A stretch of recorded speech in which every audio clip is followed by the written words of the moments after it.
Selamat pagi pemirsa, saya Chandra Dewi hadir dalam Cerdas 5 Menit. Dan pagi ini kita akan belajar membuat keputusan keuangan yang tepat. Di studio Metro Manulife, saya telah ditemani oleh Bapak Lugowo Kusumonegoro, Presiden Direktur dari PT Manulife Asset Management Indonesia. Selamat pagi Pak Lugowo. Selamat pagi Mbak Chandra. Baiklah Pak Lugowo, pagi ini kita akan menjawab pertanyaan dari pemirsa Cerdas 5 Menit dari Pak Aldi di Duren Sawit, Jakarta. Ia bertanya bagaimana cara membuat keputusan keuangan yang tepat. Bagaimana caranya Pak? Tidak ada cara yang cepat untuk buat keputusan tepat. Jadi pembuat keputusan itu adalah satu proses. Tapi beginilah, kita dalam hidup ini penuh dengan pilihan dan kita dituntut untuk setiap saat membuat keputusan. Apa itu keputusan hidup, keputusan finansial. Pokoknya kita selalu dituntut untuk membuat keputusan. Mau beli yang ini, mau yang itu. Uang ini mau dipakai buat apa, mau beli properti, mau dipakai buat sekolah.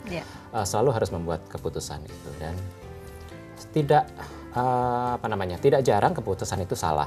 Kemudian kita sadari bahwa keputusan itu bukan yang terbaik gitu, dan itu umum. Masih banyak loh Pak orang yang tidak berani mengambil keputusan. Namun ini juga ada orang yang justru terlalu gegabah, terlalu berani mengambil keputusan.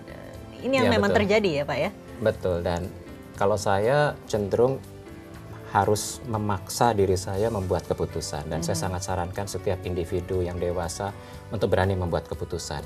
Jangan kita kemudian pasrah bertanya pada orang, kemudian apabila keputusannya salah, kita menyalahkan orang lain, kita menyalahkan masa lalu dan sebagainya. Itu nggak benar menurut saya. Kita harus mengambil alih kendali atau kontrol kehidupan kita sendiri. Buatlah keputusan terbaik buat kita. Bertanya boleh, tapi memang keputusannya adalah pada diri kita. Pada diri kita sendiri. Harus kita yang memutuskan. Dan memang membuat keputusan ini sangat dipengaruhi oleh emosi ya Mbak ya. Jadi terutama kalau keputusan finansial itu dipengaruhi oleh rasa rakus atau ketamakan gitu ya. Greed kalau bahasa Inggrisnya. Dan di sisi lain itu adalah takut, rasa fear. Nah, kita harus menseimbangkan antara kedua ini, atau kita harus merangkul dua emosi ini sehingga tidak terpengaruh oleh baik keserakahan maupun ketakutan dan membuat keputusan yang logis. Jadi justru faktor yang mempengaruhi keputusan finansial kita ini memang harus kita pahami betul ya Pak ya? Dipahami, dirangkul, dan kita buat yang terbaik. Gitu. Kita sadari bahwa kita punya dua emosi itu. Dan kita harus belajar dari setiap keputusan yang kita buat. Kalau salah, salahnya di mana? Gitu. Kenapa salah? Gitu. Apakah saya membuat atau lupa atau tidak mengikut sertakan satu pertimbangan tertentu gitu ya, sehingga pembuat keputusannya salah.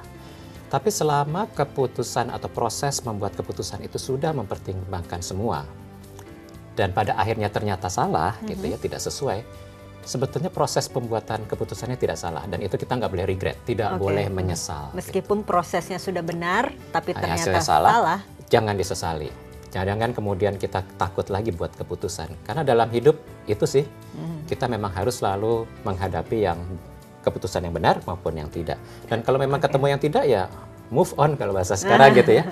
Lupakan, senyum, belajar dari situ dan jalan aja terus. Jangan terpuruk pada keputusan yang salah yang telah kita bikin begitu ya Pak ya. Barangkali ada pesan untuk Pak Aldi yang bertanya tadi, bagaimana membuat keputusan keuangan yang tepat Pak Lugowo? Pak Aldi, jadi pesan saya tidak ada cara cepat untuk belajar membuat keputusan yang tepat. Semua ada prosesnya dan Pak Aldi harus berlatih. Paling tidak mulai dari keputusan yang risikonya rendah dulu, yang untuk diri sendiri, kemudian nanti meningkat dengan risiko yang lebih tinggi yang melibatkan kepentingan orang lain. Jangan takut buat salah, jangan takut menyesal. Kalau salah pun, yakinkan bahwa proses pembuatan keputusan itu sudah didasari atas pertimbangan yang terbaik. Selama itu sudah dilakukan, tidak ada pembuatan keputusan yang salah. So, mungkin pesan saya, selamat membuat keputusan. Hidup itu sangat fun, sangat sangat penuh tantangan. Jadi kalau kita sering-sering buat keputusan, itu justru kita menikmati hidup ini. Mudah-mudahan pesan dari Pak Lugowo tentunya dipahami betul dengan Pak Aldi ya. Terima kasih Pak Lugowo atas waktunya. Terima kasih. Dan pemirsa, demikianlah Cerdas 5 Menit, Cerdas Finansial untuk episode kali ini. Saya Chandra Dewi, terima kasih dan sampai jumpa. Dipersembahkan oleh